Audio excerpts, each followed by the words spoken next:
You know, I really wanted to go big with episode 10, but this week was so steady, it was borderline mundane. We started the week by finally wrapping up the trench. It was already pretty close and just needed 15 or so more buckets of sifted rock. And for the trees to be planted. We planted both trees pretty early. They're both in shock, but should bounce back. Even the honeylocust from Vegas that was savaged by Mormon crickets is starting to show some new growth, which is awesome. It's one of the 2 trees I grew from seed, so I'm hoping it makes it. It's been getting hotter during the day as summer settles in, so we've been trying to work early morning and late day. It makes for cooler temperatures, but around noon, I feel 5 o'clock tired.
So now that we have a trailer and some space to store things in, I'm going to be utilizing that space. I've got some shelves out of storage I'm going to be installing. We're going to move all the tools in here. We're going to start storing our water bottles in here as well as a lot of stuff that's just kind of laying around the property because it had nowhere to go. This kind of mundane, showing you me putting up shelves and moving tools and stuff like that. I don't know how interesting that's going to be, so I'll record some of it, but I'm not going to put you through some kind of time lapse of me putting up shelves. Okay? All right. Okay, that's it. Let's get to it.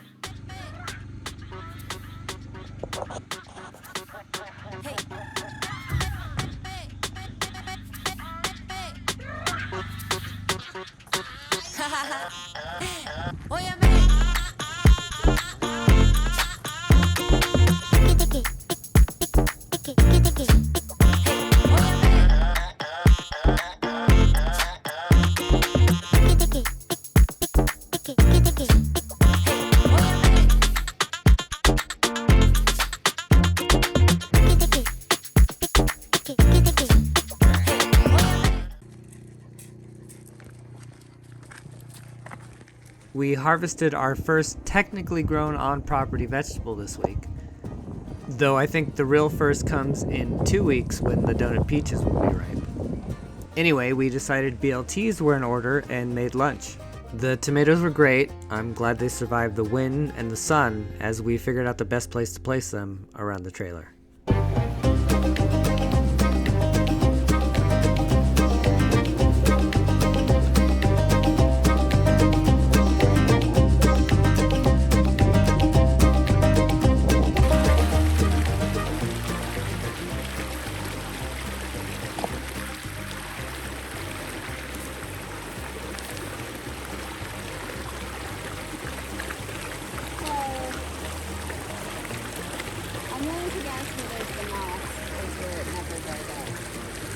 I think you got it right.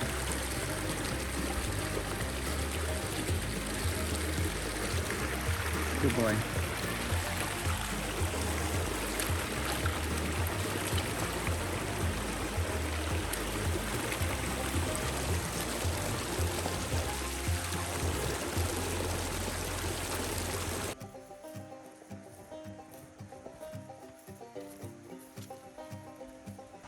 So we're out past the water tower behind our property, and we're trying to make our way to a place called Skull Rock. This is the halfway tree, and this is a marker on our way to Skull Rock. Anyway, today we're talking about power. Our solar array has arrived, and with it comes the opportunity for us to get onto solar and off of propane. out of the three primary utilities, it's water, septic, and solar. And out of those three, solar is the most readily available. It's the easiest to get a hold of. You just pay the money and it comes straight to you. But for me, it's been the most intimidating utility out of the three. But with the solar kit now purchased and the batteries now ready, it's something that we absolutely have to tackle to get online. Now, there's a guy that we met in Winnemucca who does this kind of stuff for, not a living, but as a side hustle. When we asked him how much that would cost, he said, you know what, I leave that up to you. I'll come out and do some help, and I'll help you guys get it set up and show you everything you need to know, and then you decide how much my time is worth. So since coming here, propane has been our main supplier of energy, of power. We also have these EcoFlows. We had a 1300 or 1500 EcoFlow. We've since upgraded to a 2400 EcoFlow, as well as a 300 EcoFlow. That's kind of our traveling one. But they've become our power hubs that everything gets plugged into. At the end of the night, our iPads are getting plugged into that, our phones, my drone stuff, the microphones, all of it gets plugged into this EcoFlow because it's so expensive to run propane. And really, we've cut down the generator use to really all it does is powers the fridge, our internet, and now a fan that we picked up from a local who was kind enough to let us have some of the stuff that she wasn't using. We got a fan, a couple propane tanks. But like I said, we've been rationing the generator use because of the propane. So we haven't been storing anything. We haven't been using our fridge like a normal refrigerator. We've been using it like an ice chest. That means we're too afraid to put anything in there that we know needs to last. There's no ice cream in there. We're not storing meats in the refrigerator. We're rationing power so much that at night we're not even using the LED lights that are built into the trailer because the battery that the trailer came with is so subpar that as soon as we turn the generator off, in about 10 minutes, that battery is drained as well. So we've been using solar lights to light up the inside of the trailer. We've been using solar bug zappers to take care of the swarms of mosquitoes that are attacking both myself and Athena, but way more so Athena. The amount of bites that she's gotten in comparison to the ones that I've gotten is ridiculous. It's like a 3 or 4 to 1 ratio on the bites that she gets. Right now, we're going to continue making our way to Skull Rock. So let's get going.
So what are we doing? Well, today we're going to be doing a soil test. We want to work with our materials that we have here on the property, and we want to see what our soil is giving us in regards to silt, sand, clay, so we can figure out if we can be using it to be building things, like mixing with concrete. We've talked about possibly doing some earth bag projects. And so, yeah, today we're going to fill half of the jar with the soil. Then I'm going to fill up to about here with water, give it a little bit of room for air to breathe. And then we're going to let this sit overnight and wait for everything to settle. And we'll see. It's overnight? It is, yeah. So we're going to put it all in there, and then we're going to add the water and stuff, and that's going to all mix up. And then ideally what should happen is as it settles overnight, the different layers will settle. Like how, you know, the experiments when you were a kid with like water and oil and vinegar and stuff like that, and seeing how the three would separate. So hopefully that's what we can accomplish. And we want to be using our topsoil for the project. And so that's why I'm going to be digging up from here. And this is soil that we've already dug up.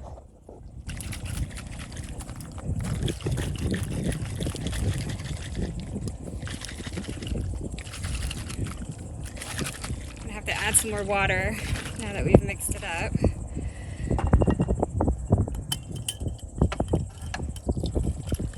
All right. Until tomorrow? Yep, we're going to let it set. I want to make sure that we It's get a mixed. good mix. And then hopefully everything will settle and we can see some exact separation. Looks like stuff's already starting to settle. Just as we thought, mostly silt. There's a paper-thin line of clay on top and a band of fine sand towards the bottom. But this is what we wanted. Silt, when mixed with gravel and Portland cement, makes an excellent binder. There are caveats to be sure, but like I said, we've already been experimenting with it.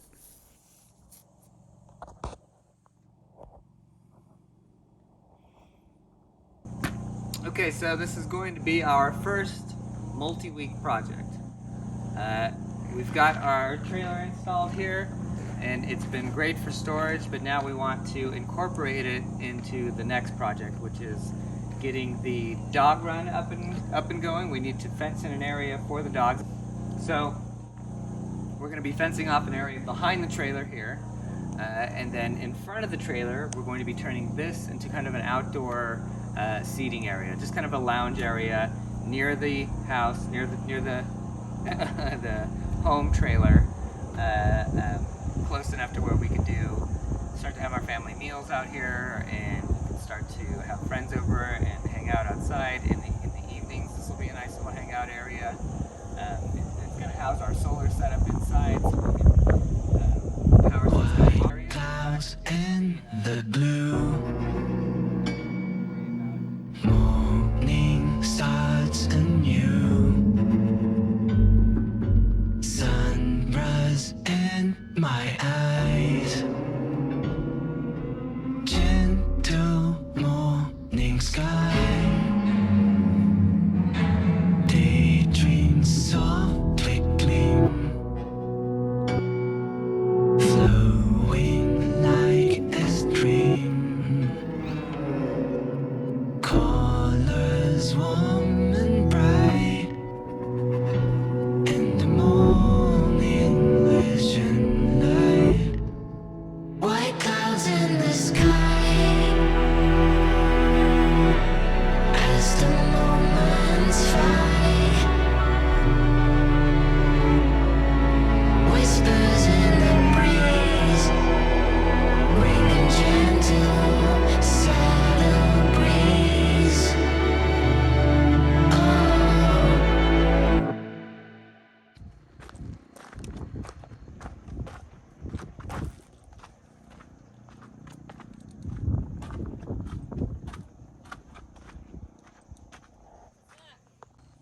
We're getting pretty good at grading by hand. We want to make sure that the area the dogs will be spending time in is nice and comfy, but the grade doesn't have to be perfect here. We're looking for a nice subtle slope.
So this area here is just past Skull Rock. It's probably the greenest area of Pole Creek. It's a great place with a lot of old growth and the perfect place to talk about longevity. And you know, we've only been here 5 weeks, and the last 5 weeks have been more work than I've probably done, more physical labor than I've probably done in the last 5 years, 10 years. But I can tell you, without a doubt, every hour that I have invested into this property has been the most rewarding and satisfying hours that I've ever put into any project. I may be exhausted at the end of the day, but I am more than happy to put in those hours knowing what I'm getting out of it is for my property to be better, more comfortable, and have the things on it that I know I want. But in order for this place to have the longevity that we want, it needs to have the basics in it, and that includes power. Anyway, now that we've made our journey out here and the dogs have had a little bit of water, let's head back to the homestead and do some unboxing and talk about the pieces that we got.